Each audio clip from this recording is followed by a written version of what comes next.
Minhas senhoras, meus senhores, permitam-me levá-los agora à segunda grande estação do desenvolvimento psicossexual, a fase anal.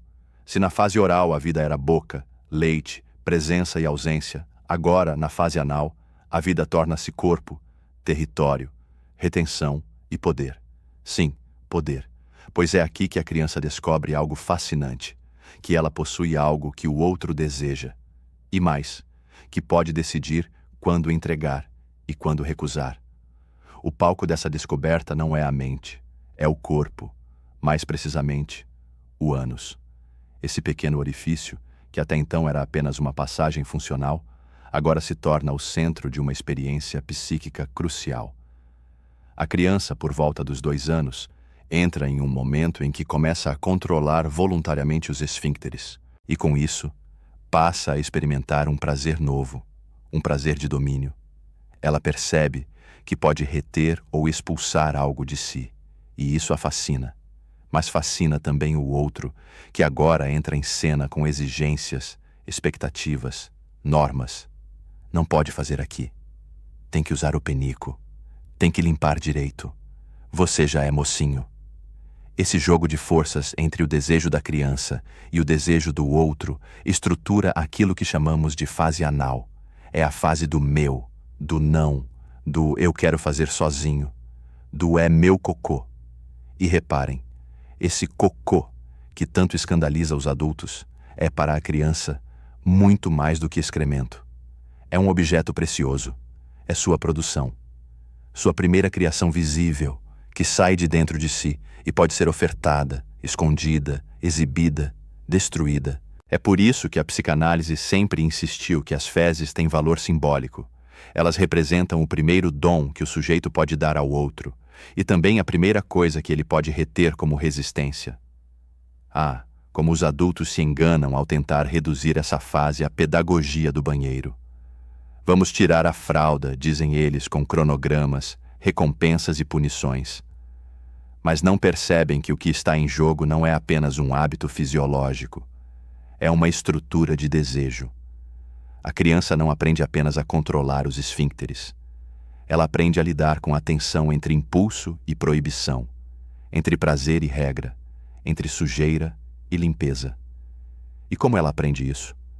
Na relação com o outro, com a mãe que sorri ou se enoja, com o pai que elogia ou repreende, com a babá que pressiona, com os olhares que julgam. É aqui que o ego, essa instância que regula entre o id e a realidade, começa a se edificar com mais nitidez. O ego nasce como regulador dos impulsos, mas também como mediador simbólico entre o que o sujeito quer e o que o outro exige. Na fase anal, o ego aprende a dizer espera, mas também aprende a gozar do controle, e em muitos casos começa a gozar demais, a controlar tudo, a segurar demais, a reprimir, a se endurecer. É assim que nascem os traços obsessivos. A criança que queria apenas guardar suas fezes, agora guarda tudo, suas emoções, seus desejos, seus gestos espontâneos. Ela se torna limpa demais, controlada demais, rígida demais. Mas cuidado, não se trata aqui de condenar os adultos. Trata-se de escutar o quanto a exigência de limpeza pode se tornar um discurso de purificação moral. Um discurso que diz, fezes são nojentas, errar é feio, controlar é bonito, limpar é ser amado. E então a criança começa a associar espontaneidade com culpa. Acha que seu prazer é sujo, que sua produção é indecente, que mostrar o que sente é perigoso. Assim, o sujeito passa a organizar sua vida em torno de 2 eixos, o do excesso de controle ou o da transgressão compulsiva. Quantos adultos, na clínica, nos contam com vergonha suas histórias de infância envolvendo xixi na calça, castigos no banheiro, gritos na hora de limpar, humilhações públicas? Esses episódios não passam, eles se inscrevem no corpo, na memória, no superego. E cada vez que esses sujeitos se veem diante de uma situação fora de controle, seja um erro no trabalho, uma rejeição amorosa, uma crítica inesperada, eles sentem vergonha como se tivessem feito cocô no chão. A fase anal mal elaborada não desaparece.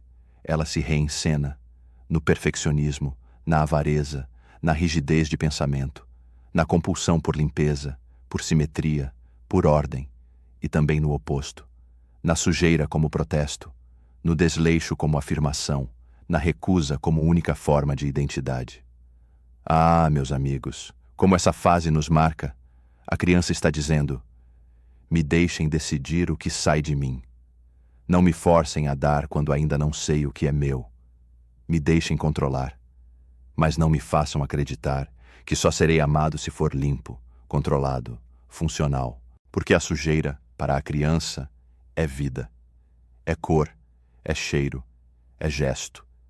Ela é o excesso do corpo que pulsa e que não cabe na norma, e a limpeza excessiva, ao contrário, pode ser o sinal de um eu domesticado, moralizado, empobrecido. Há um momento-chave na clínica analítica, quando o sujeito consegue, pela primeira vez, falar de sua sujeira sem culpa. Quando ele narra seu sintoma com humor, com ternura, com curiosidade. Quando ele não precisa mais limpar seu discurso para ser aceito. Isso é liberdade, isso é elaboração, isso é a vitória da simbolização sobre o recalque. Por isso digo a vocês, a fase anal é uma das mais mal compreendidas e uma das mais fundamentais, porque ela nos ensina que o corpo não é apenas biológico.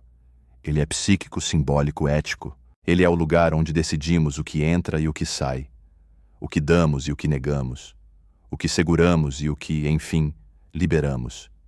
E quando conseguimos, na análise, soltar o que estava retido há décadas, ali, naquele instante, estamos de novo com 2 anos, mas agora, com palavras. E o que antes era fezes, torna-se fala. O que antes era protesto corporal, torna-se pensamento. O que antes era sujeira, torna-se símbolo. Essa é a revolução da psicanálise, mostrar que até o cocô tem desejo e que até na sujeira há linguagem.